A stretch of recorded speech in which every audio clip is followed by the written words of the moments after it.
Hello and welcome to Fellowship of Essential Oils. My name is Adam. Liz, how are you today? I'm all right, thanks, Adam. It's great to see you. A bit tired after last night's masterclass. We're back into it straight away again, of course. Yes, of course, we love our masterclasses. That's the opportunity for you to actually join me and Liz in a rather intimate group and ask any questions. We have some exclusive content. We go a little bit deeper than we can in these podcasts just for time wise. But students from all around the world, they're asking some really great and in-depth questions about aromatherapy, physical stuff, spiritual stuff, aren't they? Yeah, and so this one, we're going to talk about Lyme today, aren't we? And so we Yes. can revisit that again on this month's masterclass, which is what, 26th of 26th October? of October, yes. And Yep. it's Australia time zone this time, isn't it? It's Australia and Europe friendly, not so friendly to the Americans. We alternate it every second month to make sure that everyone can join in at some time. But at the same time, lots of people are just booking their tickets every single month and they're getting the replays because you get over 2 hours of really juicy content. You get handouts and a whole range of different other goodies as well. So we'll have the details for that in the links below. But we're talking about lime today, another citrus oil, and sometimes I hear people say, "Oh, do we really need another citrus?" So, what do you think about lime? Do you know what? I'm kind of in agreement with them about how many citruses do you need. This is one I used to use a lot when I was out on the road, seeing people like face to face. It's not an oil I use that much now. And What? so I'll talk about because it's quite unusual things that I used it for. But I do like how it's very good for uplifting, but also if you're in a situation that you can't kind of think yourself out of, it's very good at kind of slowing your mind down and going, let's just unpick this. And I like that. What Yeah, about I you? What do mustn't. you use it for? I must admit, with most essential oils, I like to try and work out what's its superpower. So, where does that oil stand alone? So often people think, oh, rosemary is really good for hair growth, or helichrysum is really good for healing wounds and everything like that. And for lime, I probably wouldn't have one where I'd go, oh, that's superpower, but I do quite like it. Where I find lots of people kind of will add it to blends is it's quite a gentle one for a bit of respiratory or digestive support.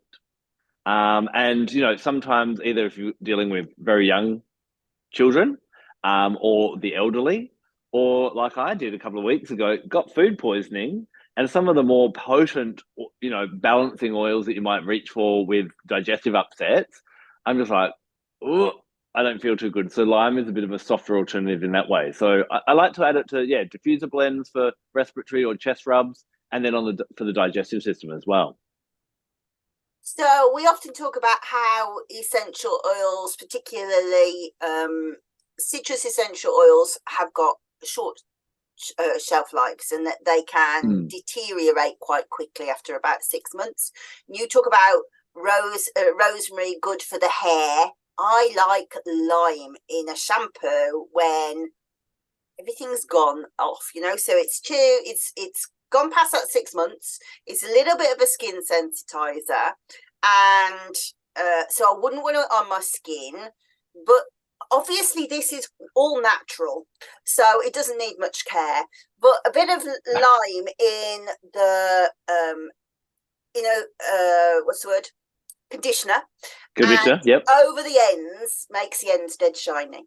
So I wouldn't want it on on my scalp because it's still irritant, but it's a great way to use your leftovers just to have a conditioner that you just only use for the ends of your hair, or also in argan oil. It's in my argan oil as well, just to put it through, and it really gives it this sheen. And part of that, I guess, is because of the limonene and the way it cuts through grease. I don't know. But it makes your hair dead shiny. So that is one of the ways that I do use it. And I use it for that when, well, I don't like wasting essential oils. And with citrus essential oils, they go off so quick that you're like, oh, I've got to do something with that. So this is a great way to use lime oil.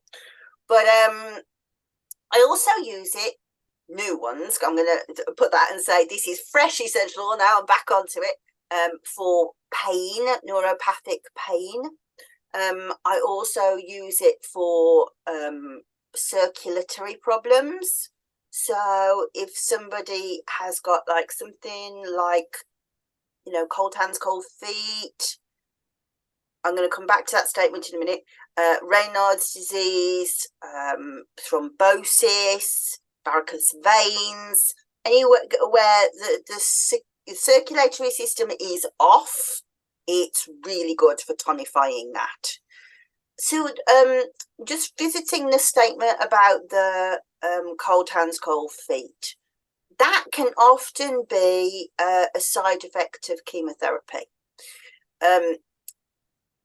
Personally, I wouldn't use lime oil if somebody was going through cancer therapy at all. And that's because of some research that was done in 2016 by, I think, an Iranian team. I haven't written it down, I think so. Probably because I have to say Iran are just so fantastic at essential oil research. They do so much. But they tested 4 different essential oils, citrus essential oils, for their actions on nociception. So anybody who's not sure what that is, nociception is how the nervous system transmits information about toxic situations, and that is often pain. And one of the things that they found was that lime was one of the best oils for doing it, but it also did something else that was not great, and that was called myelotoxicity. So myelotoxicity is that it actually affects the leukocytes, which are white blood cells that grow in the bone marrow. So if somebody is going through chemotherapy, going through cancer treatment, the chemotherapy will already do that to them. If somebody has something like neutropenia, which my daughter has neutropenia, so she has cyclic neutropenia, which means that her body automatically shuts off her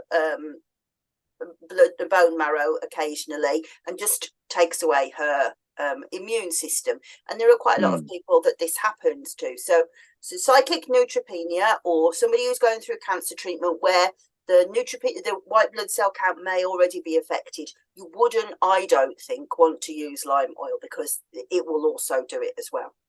But I do think that the effects that it has on the mind, the way it's so good for lifting a tired mind, I think I would still kind of get them sniffing it if they were feeling like I just can't do this anymore, or maybe give them something like lemongrass, which is very good at, like, yeah, I know all of those things, but what if you could?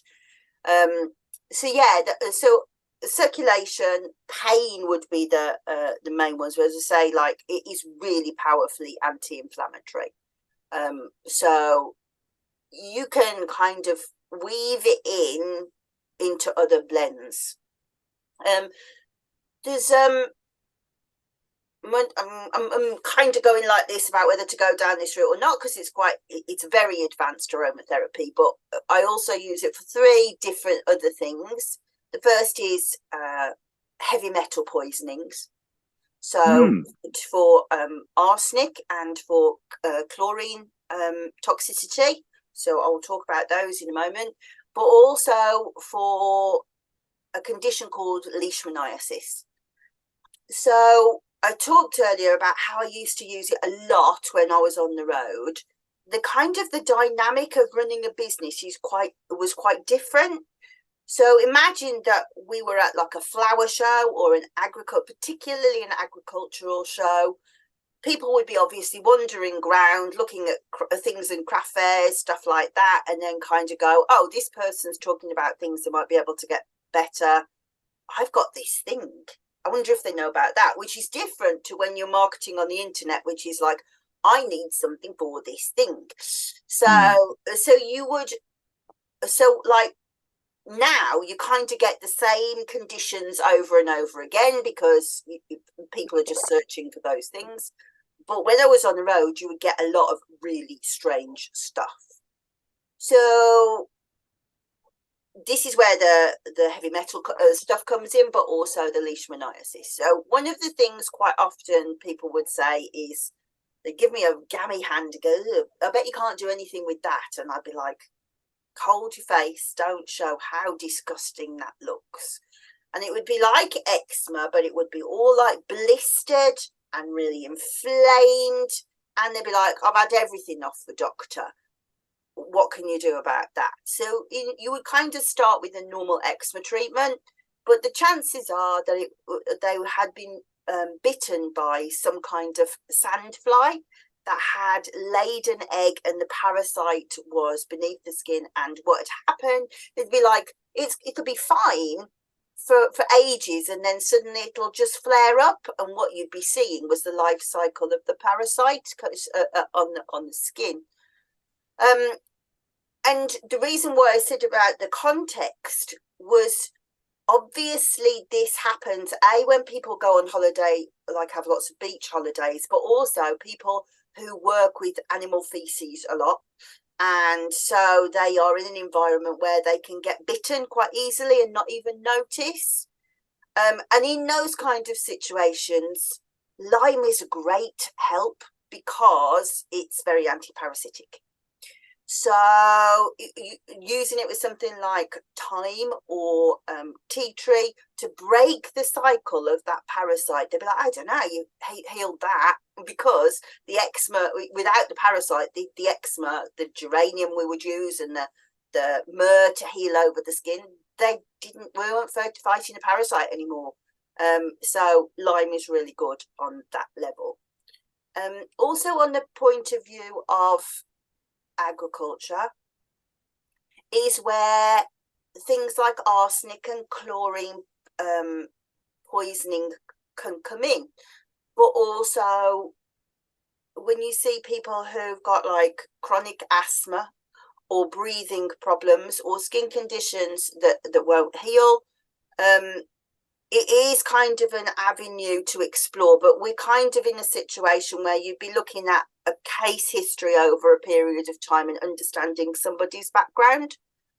So, for example, I mean, people go, what, arsenic? But actually, it's everywhere, and particularly it's in our water. And various places, and obviously the same is true of chlorine, various places around the world will have worse situations and better situations for this, but also certain things that happen in the environment. So another thing that happened around the time when I was working on the road was we were seeing people who had been fighting in Afghanistan, people who had been fighting in the Croatian War. These are chemical warfare things. They've inhaled them from stuff that goes off. Likewise, there was a huge eruption, your word is wrong, eruption of a volcano in Iceland, and we had all of that. Like, it's in the ground, and volcanoes bring it up out of the ground and disperse it into the air. So if you have been in a situation where you have already been exposed to arsenic in some way, and then this happens, then you have this build up in the body. So as I say, certainly breathing problems, cancers, but also skin problems. Also, arsenic is in our ground naturally. As I say, the volcano will bring it up.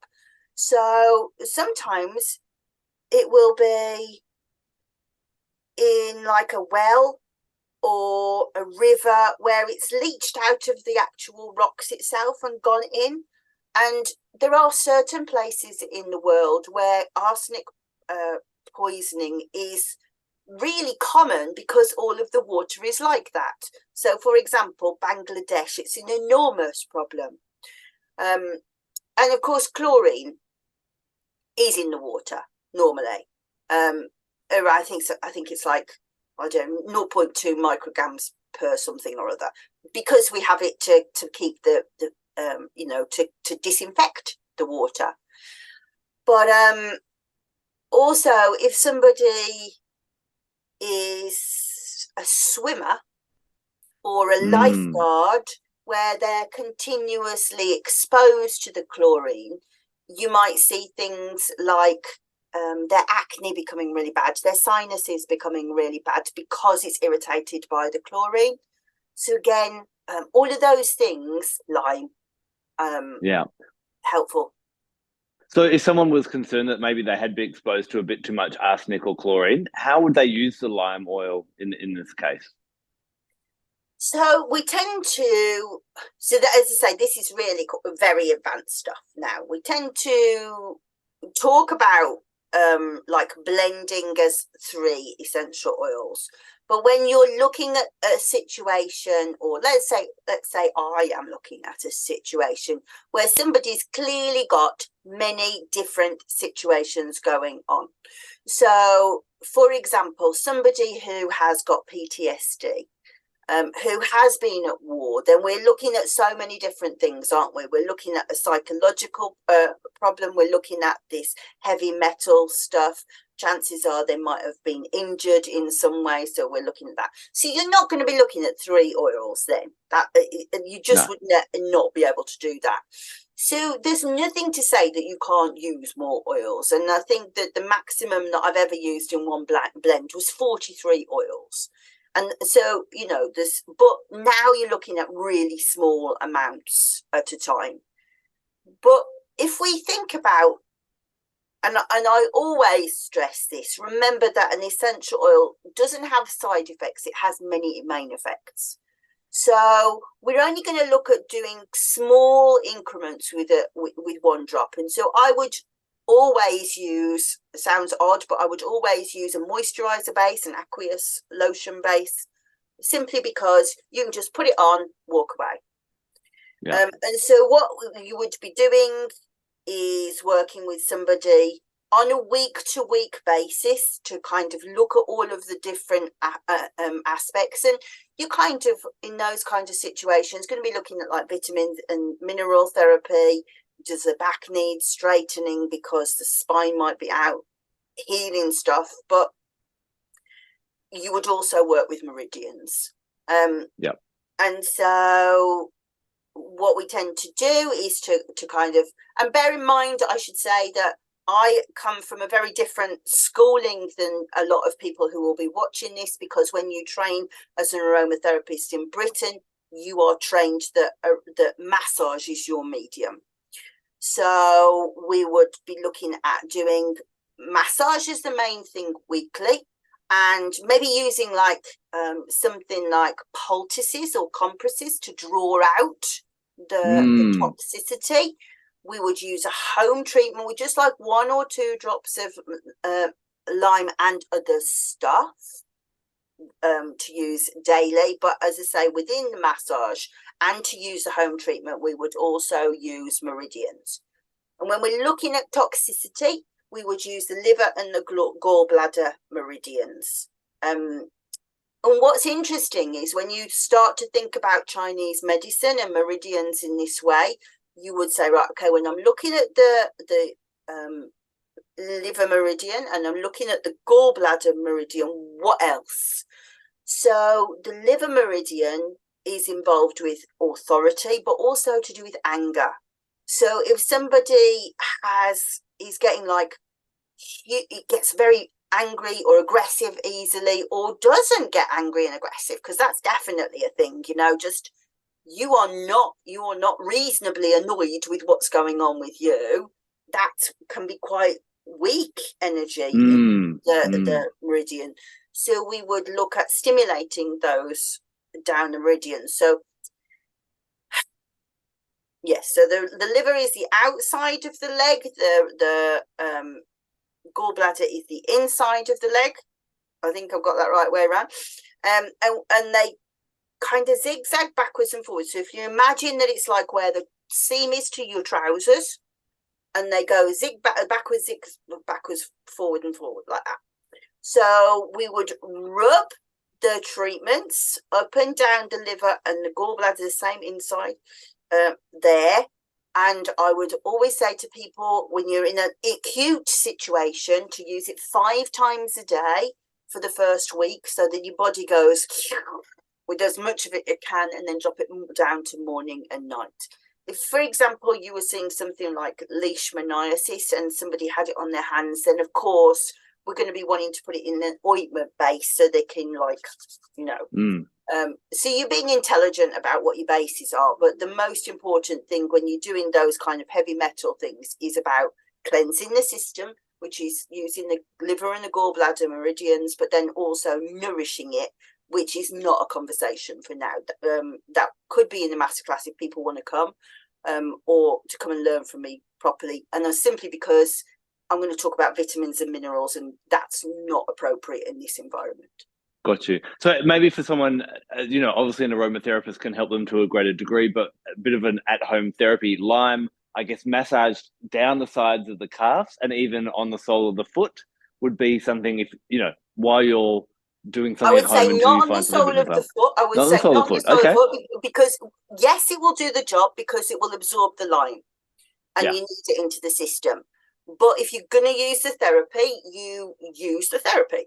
And the therapy is to stimulate the liver and gallbladder meridians. That's how you get it out. So I kind of gave half a point as well.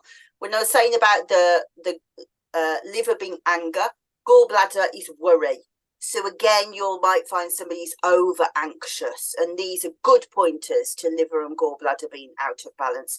And the two work together. So to be able to, so we kind of want to stimulate one, then stimulate the other in tandem. Now, we often do say this with all our citrus videos, but I do want to kind of emphasize this as well. Obviously, whenever we're putting citruses on our skin, it does make the skin more photosensitive or more prone to sunburn. So, you know, you wouldn't want to be even massaging it down those 2 meridians on your leg and then go for a day in the sun. No, probably not a good idea. Correct. No. So if you're putting trousers on or covering that up, or if it's the evening, that's going to be fine. But for about 12 hours, I normally say, after putting on a citrus oil, you want to avoid direct contact with sunlight. Yes, I would say that. And I mean, we're going off on a tangent now. It's a sign that I'm overtired that I'm even like going down this. But you asked about like how you would use lime, and I talked about how small you could go. You could go to like a homeopathic dose, which is like 1/15 of a drop. Well, then you're not going to have to worry about your phototoxicity either. You know, it's going to be so low. So if people want to know what a homeopathic dose is, so you would get 14 drops of carrier oil. You would add 1 drop of lime to that. You would use 1 drop of that preparation, and then you've got 1/15 of a drop. And so that is a really good way of doing really deep healing without having to worry about phototoxicity and stuff like that. I'm so glad you explained how to do that, because I'm sitting there going, I know how small 1 drop is. I'm like, am I sitting there with a scalpel trying to isolate 1/15 of that? So, and you know, in my head, I learned it. I don't know if I was taught it this way or if I learned it, but I learned it as you did 15 drops of carrier oil and then 1 drop of essential oil. And my middle child is literally a maths genius, and he was like, "That's not 1/15 drop." And I was like, "Say what?" And I was like, "Whoa, I've been doing it." So, and then it became this big thing. And I was like, "I've got too many drops." So it's 14 drops of carrier oil, 1 drop of essential oil, then it's 1/15 of a drop. Yeah.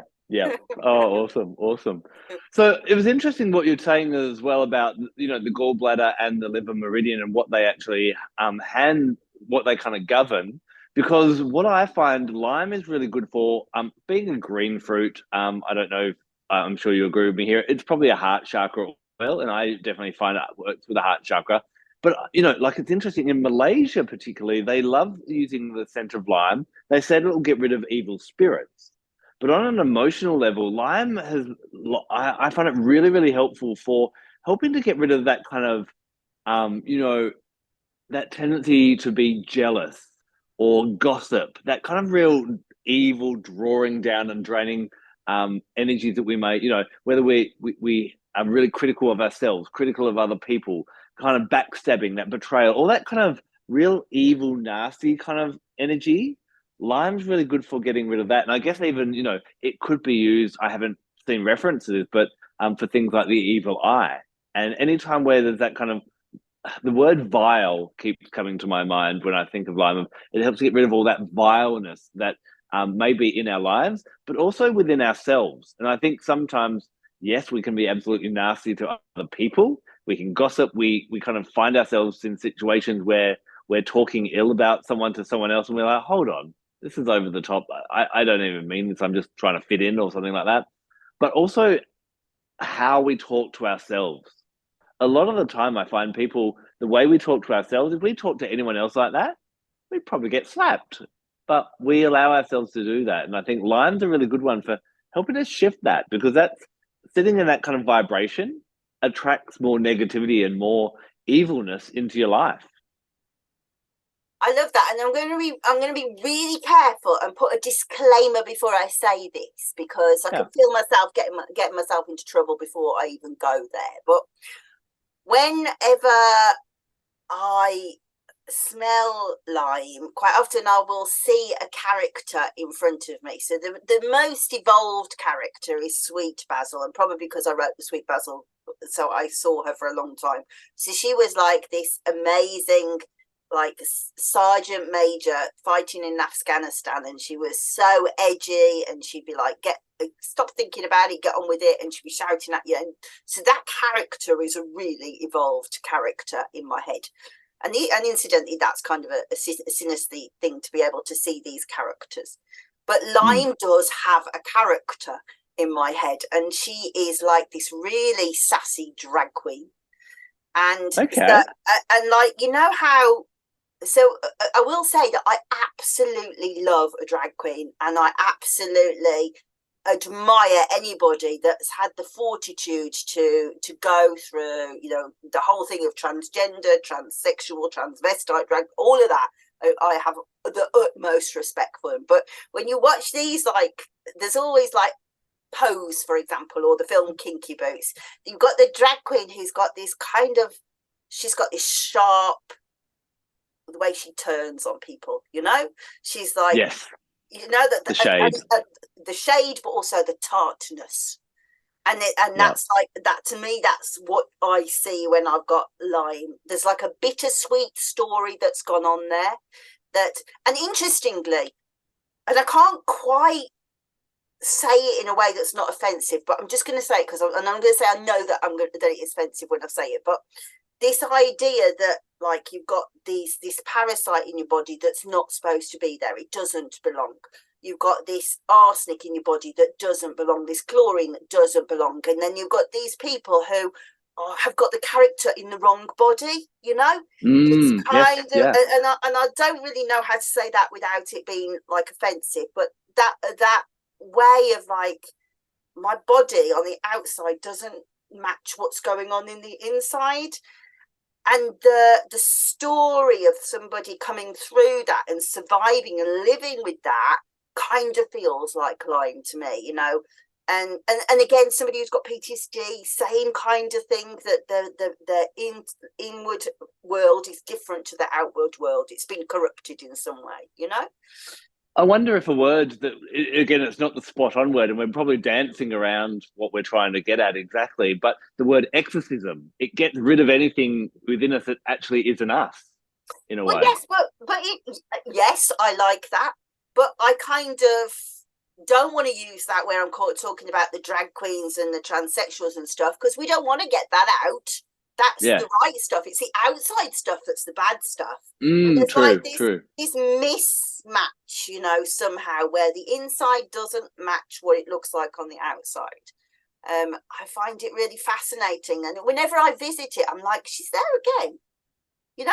And I don't really understand who she is yet. I would like to spend time to understand who she is, what she's for. But I do think if somebody were in that situation where they were living that existence, you know, if you knew somebody who was transgender and struggling with it, you knew somebody who really wanted to bring the drag queen, or even just like, well, you know, the whole thing of, well, we were talking about last night in a way, like the Capricorn world, the outer world that's different to the inner world.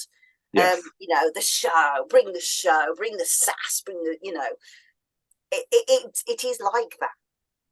Yeah, I guess it's a really good one for cleansing anything that isn't truly ourselves. So it's, I guess, a bit of I an love oil of that. That's right. authenticity.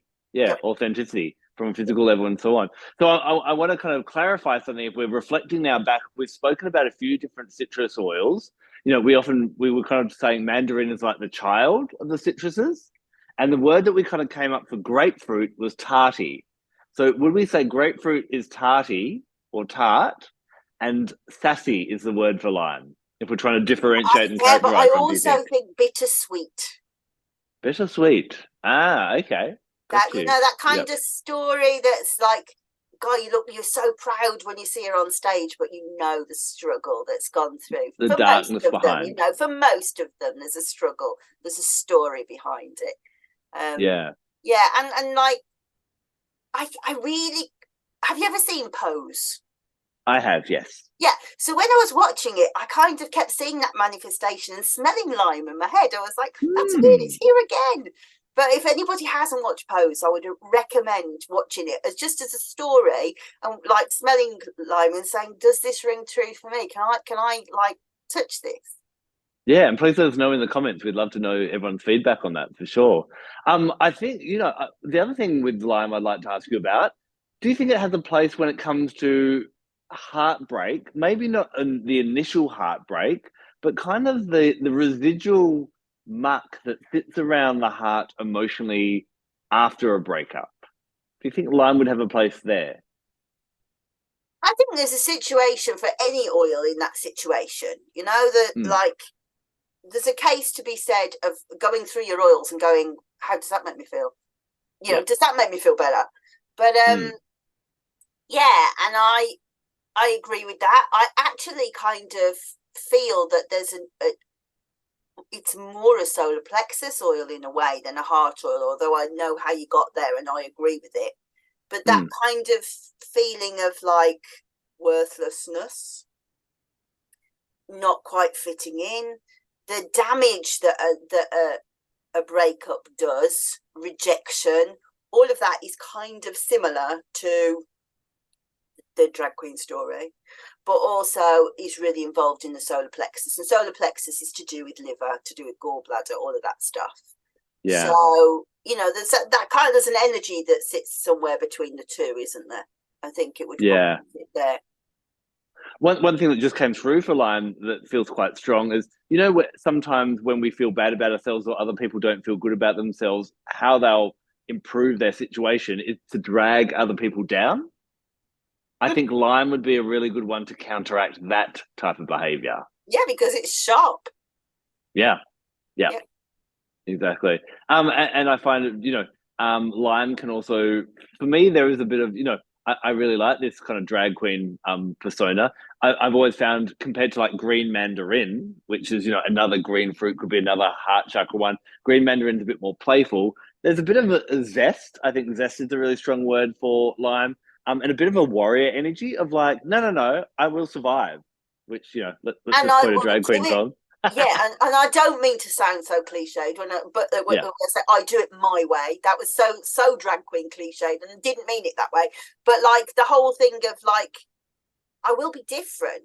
Your way won't work for me. I will be different, and in those kind of situations where people keep giving you advice and I wouldn't do it that way. You do it the damn way, where the way you want to do it, the way that suits you. That's very much a lime mentality. And I Mm. know that Robbie Zeck really rates lime for her blossoming heart stuff, and she talks about how you use it when you're agitated, and this Yeah. idea of like, I can feel you're going to pick a fight with me. Yes. Yeah. which comes up, and as you quite rightly say, when people are going to bring you down, you with a lot of people around you, the signs, don't you? Then Mm. that might be I'm putting a drop of that in there and I'm walking away. In the diffuser, walk away, you get on with it. Yeah, very, very, very true. Yep, no, I think that's great. Now one thing I read, and I think I disagreed with it actually. It was another author's opinion. And what we should say, we often emphasize this that when it comes to this metaphysical and the kind of holistic aromatherapy, Is Liz right? Am I right? Is someone else right? No. We're here to help you develop your own relationships one on one with those plants as well.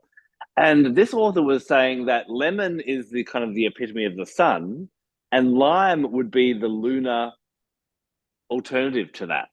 And that didn't quite resonate with me, but I wanted to see what you felt about that. No, it doesn't with me either. But the petty of lime is very lunar. Mm-hmm. Ah, okay, yes, because of course petitgrain essential oil, although it normally most commonly comes from like the bitter orange tree, can come from any citrus oil, can't it? The leaves of any citrus oil. Yeah, Yep. yeah. Ah, okay. So where then astrologically, I still put lime with the sun. What about yourself?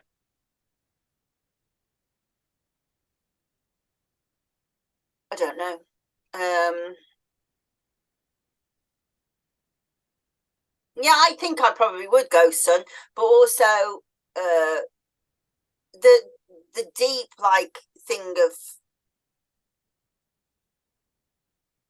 the effects on the liver Yeah. is Jupiter, and Hmm. this idea of anger and bittersweet, all of that's like Jupiterian, especially in association with authority and your father. I can imagine that that would be complicated with a drag queen. So I'm going to go Juniper as well, Jupiter as well. Jupiter. Yeah. Going down your idea of alternative lifestyles and queerness and that type of thing.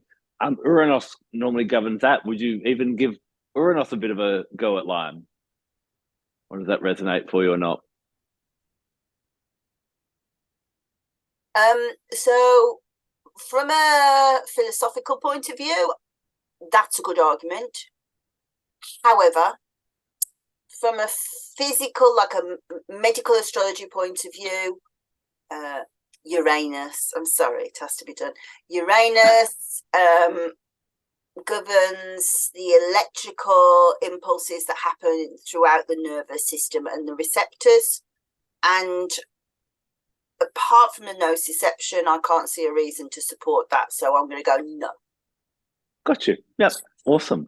Now, I do want to bring you back to a comment that you made last night in our masterclass, and you did mention it today, of this idea that you kind of have all your citrus oils on a bit of a 6 month rotation because of their ability to oxidize quite quickly, so that you're ordering a fresh one every month to use, correct me if I'm wrong, therapeutically, kind of it for that thing. And then they kind of get downgraded. The old bottle gets downgraded to something like for the lime, the shampoo and the ends of the hair. So you pop it in the shower stall and that type of thing as well. Is that what you're doing with your citruses, or was that the Yeah, idea with the citruses you say? yeah, yeah. Because and this happened as a side effect of my menopause, because I'm sure all of us know now that my memory is shot. So I have no perception of when I buy those oils whatsoever. The one, in fact, I remember an old lady saying to me once at school, I remember the Boer War like it was yesterday, but I don't know what I had for breakfast. I'm like, that's me now. I do. So I know where the little ones came from because they're really old, but new ones I haven't got a clue. So I thought, right, I've got to be really careful with this. So I, yes, put them on a subscription. So I have a new one each month. So I've got like so this month just came was grapefruit, and next month will be lemon, and then orange, and it goes through like that. So one a month. So it's like these are really cheap oils, aren't they? These are Yeah, not the yeah. expensive ones. So I've just got it on an automatic subscription, and it just automatically comes through to me. And I know, right, when that one comes, that goes onto because this is not, I don't use these for therapy. That there's a proper box of therapy, goes in the box, the other ones come out. And as you say, so like I use it for my hair or for potpourri, or I put like a few drops on the inside of the toilet roll holders to scent the loo, because otherwise it's going to get thrown away.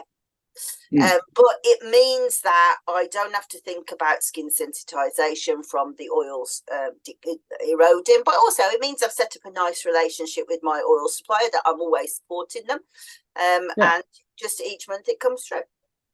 So I'm going to ask because I'm curious, and I'm sure there's at least one or two other people watching or listening that are curious as well. So that must mean that you're rotating six citrus essential oils. So I'm guessing you've got orange, grapefruit, lemon, mandarin, lime. Is there a sixth one in there? And what is it? Do we know? Bergamot. Bergamot, of course. Yeah. Yeah. And Yeah. those are your six main favorite citrus oils, which I would go. I wouldn't say favorite, but they're the ones that come up often. And bear in mind that when I focus so much on this thing that Rhiannon Lewis taught me of how does it make you feel, it's a really good invitation for somebody to smell, because very few people go, I don't like the smell of that, because they know and they recognise the smell of that. And so it's a good oil to start with when somebody doesn't know much about aromatherapy, is maybe a bit tentative about it, so they do get used a lot.